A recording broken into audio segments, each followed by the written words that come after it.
नमस्कार दोस्तों, गौरांग शाह बात कर रहा हूं जुजित फाइनेंशियल सर्विसेज की तरफ से और बाजार इस हफ्ते का ब्यौरा लेकर के आप सभी के सामने उपस्थित हूं। इस सोमवार की सुबह करीबन 10:15 बजे का समय हो रहा है और बाजार में लाल रंग चौतरफा छाया हुआ है। इसके कारण एक नहीं अनेक हैं। आगे बढ़ने से पहले स्तर बता देता हूं आपको। सेंसेक्स, निफ्टी, बैंक निफ्टी, रुपए डॉलर के और कच्चे तेल के 1070 पॉइंट की गिरावट सेंसेक्स में। 78,650 का स्तर है सेंसेक्स का। 340 अंकों की गिरावट निफ्टी में। 23,965 का स्तर है निफ्टी स्पॉट का। बैंक निफ्टी बैंक पे 380 पॉइंट की गिरावट। 51,290 का स्तर है बैंक निफ्टी या निफ्टी बैंक का। रुपए डॉलर और कच्चे तेल में 0.005 पैसे की मजबूती रुपए में डॉलर के सामने और कच्चे तेल में हल्की सी बढ़त देख रहे हैं। पिछले हफ्ते जो भी परिस्थिति उभर के आई खाड़ी देशों में और संकट को लेकर के $74.28 प्रति बैरल का स्तर है ब्रेंट का और $70.69 प्रति बैरल का स्तर है नाइमेक्स का। जैसे हम पिछले कई महीनों से कच्चे तेल को लेकर के राय दे रहे हैं कि उत्पादन और मांग को लेकर के कम, ओपेक देशों के तरफ से जो टिप्पणियां आती उसको लेकर के कम, लेकिन ज्यादातर कच्चे तेल में ऊपर नीचे के जो दायरे हैं वो खाड़ी में जो परिस्थिति है उसको लेकर के देखते हैं और शायद ये आने वाले समय तक, काफी लंबे समय तक जारी रह सकता है। उम्मीद यही रखते हैं कि ज्यादा परिस्थिति नकारात्मक न हो, ज्यादा बुरी खबर खाड़ी देशों से न आए, जिसके कारण कच्चे तेल में थोड़ा बहुत उबाल देखने मिले। जहां तक सवाल है रुपए डॉलर का, तो हमने पिछले हफ्ते और 2 हफ्तों से लगातार कह रहे हैं 84.10, 84.15 जो कमजोर का स्तर है रुपए का डॉलर के सामने, वहां पर बैंकों की तरफ से और आरबीआई की तरफ से शायद डॉलर बिकवाली आ सकती है, जिसके कारण थोड़ी बहुत हल्की सी मजबूती रुपए में देख सकते हैं। और उस परिस्थिति में 84.05 और 84 का स्तर है जहां पर रुपया मजबूत आपको होता हुआ दिखाई देगा। बहुत ही सीमित दायरे में होगा कामकाज रुपए डॉलर में, जिस तरीके से परिस्थिति है। अब आते हैं बाजार के ऊपर दोस्तों। और पिछले कुछ दिनों की सकारात्मक रुझान के बाद मुहूर्त ट्रेडिंग के दिन एक हरे निशान के साथ बाजार बंद हुआ, लेकिन आज सोमवार को सुबह जब हम लौट करके आए तो शुरुआत कमजोर हुई और जैसे जैसे समय बीतता गया वो कमजोरी थोड़ी बहुत और हावी होती गई और निर्णायक तरीके से हमने फिलहाल, जब मैं आपसे बात कर रहा हूं, तो 24,000 का जो एक स्तर था निफ्टी पर वो हमने तोड़ दिया है। वो कुल मिलाकर के 10% से थोड़ी बहुत ज्यादा की गिरावट हमने सर्वोच्चम स्तर से सेंसेक्स, निफ्टी और थोड़ी बहुत बैंक निफ्टी में आते हुए देखी है। कुछ कारण हैं जिसकी वजह से बाजार को चिंताएं हैं। एक तो इस हफ्ते भी अगर आप देखने जाएंगे तो प्राइमरी मार्केट में आईपीओ में बहुत बड़ी बड़ी कंपनियां आईपीओ को लेके सब्सक्रिप्शन के लिए खुलेगी। एक स्विगी का ही आईपीओ है जो काफी बड़ी मात्रा में पूंजी जुटाने का प्रयास कर रहा है। दूसरी तरफ थोड़ी बहुत नकारात्मक परिस्थिति दूसरे तिमाही के नतीजों को लेकर के। तीसरे तरफ मेरे ख्याल से जो परिस्थिति खड़ी हुई है वो है इंडिया विक्स की वोलेटिलिटी को लेकर के।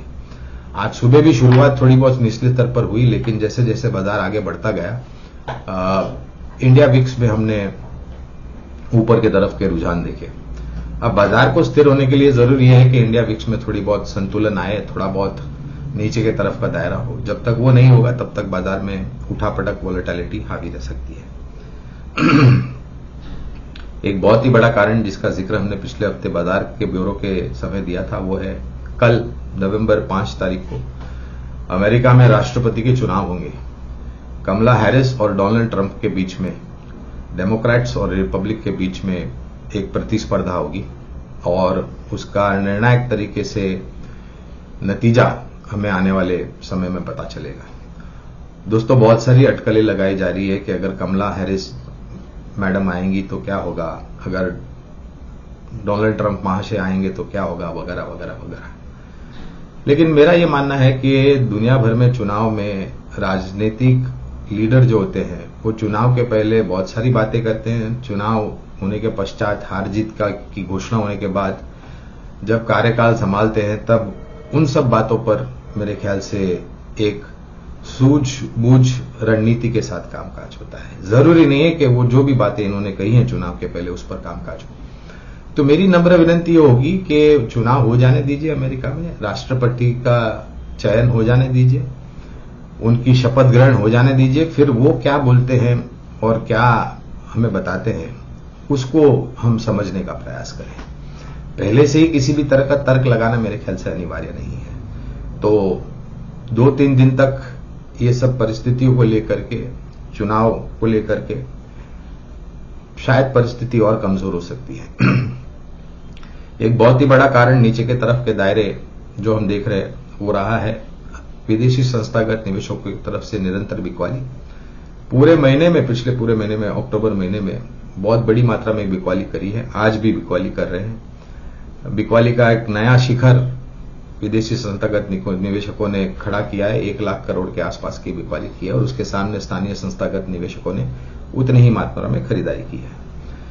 तो हमारा कहने का मतलब है कि इतनी बड़ी बिकवाली के बावजूद हमने करीबन 10% या उससे थोड़ा बहुत ज्यादा, 10% या उससे थोड़ा बहुत ज्यादा बाजार में करेक्शन आता हुआ दिखा है। 24,000 का स्तर तोड़ना एक कारण हो सकता है लोगों को चिंतित होने के लिए, लेकिन पिछले हफ्ते जब हम आपसे जुड़े थे तो हमने नीचे की तरफ 2 स्तर बताए थे, 24,000 और 23,800।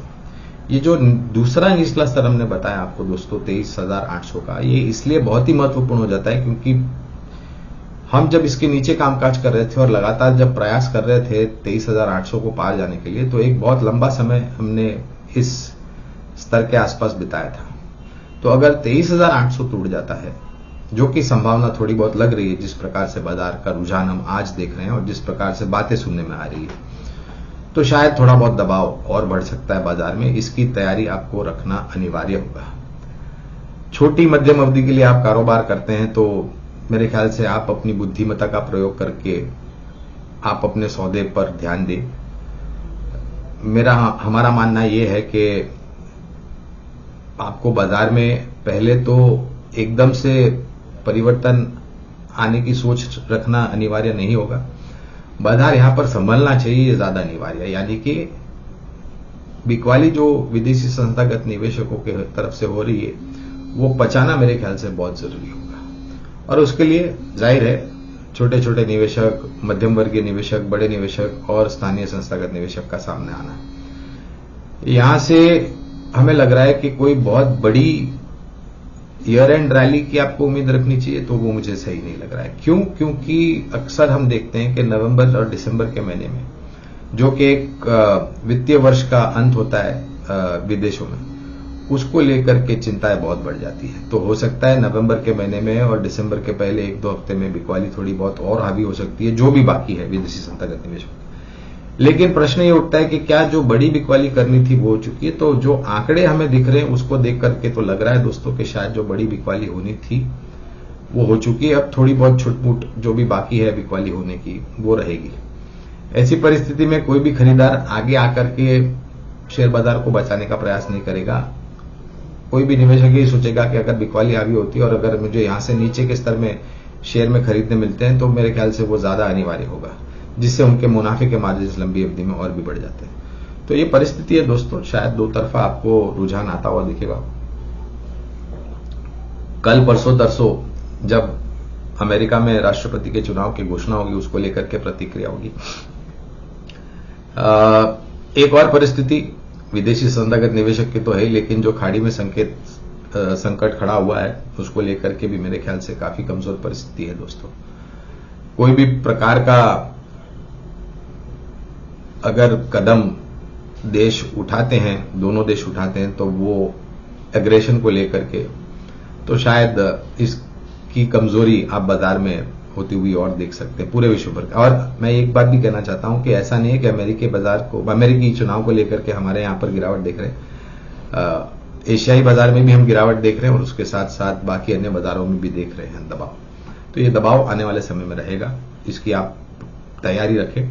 लेकिन एक चीज ये भी कहना चाहूंगा, मैंने बात करी थी कारोबारी की छोटी मध्यम अवधि के लिए, लेकिन अगर आप निवेशक हैं, अच्छी कंपनियों में निवेश किया है आपने, आपके पास निवेश लायक पूंजी है, तो ये जो बिकवाली विदेशी संस्थागत निवेशकों की तरफ थी वो ज्यादातर दिग्गज कंपनियों में हमने देखी क्योंकि वहां पर उनके सौदे काफी सारे थे और उसकी वजह से हमने दबाव सेंसेक्स और निफ्टी में आते हुए देखा। दूसरी तिमाही के पश्चात शायद बाकी जो मेरे ख्याल से और 1-2 हफ्ते बाकी हैं दूसरी तिमाही के नतीजे के, काफी कंपनियां जो हैं वो अपने नतीजे लेकर के आएगी। तो नतीजे समाप्त होने के बाद हम आकलन करेंगे दूसरी तिमाही के नतीजे कैसे रहे। लेकिन मैं जो कह रहा था कि अगर आप लंबी अवधि के निवेशक हैं तो ये जो करेक्शन आया है 10% से ज्यादा का या फिर कुछ कंपनियों में उससे ज्यादा प्रतिशत का, एक बहुत बड़ा मौका है। आपको एक अच्छा पोर्टफोलियो खड़ा करने का मौका बाजार दे रहा है। निवेश अच्छी कंपनियों में है, निवेश लायक पूंजी है, तो धीरे धीरे करके निवेश और बढ़ाएं।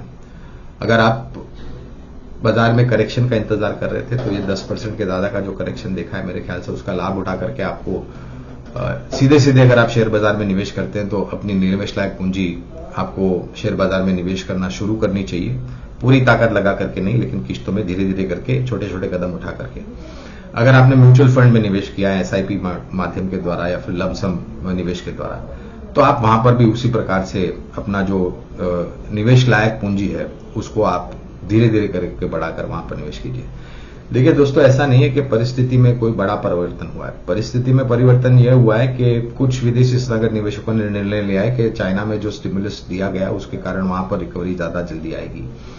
कुछ दबाव विदेशी संस्थागत निवेशकों के अमेरिका में जो चुनाव हो रहा है उसको लेकर के, और कुछ फीका रंग दूसरी तिमाही को लेकर के, और चौथा खाड़ी में जो संकट खड़ा हुआ है। तो ये जो पूरा समीकरण मैं कर रहा हूं, मुझे लग रहा है कि शायद दबाव आने वाले दिन में और हो सकता है।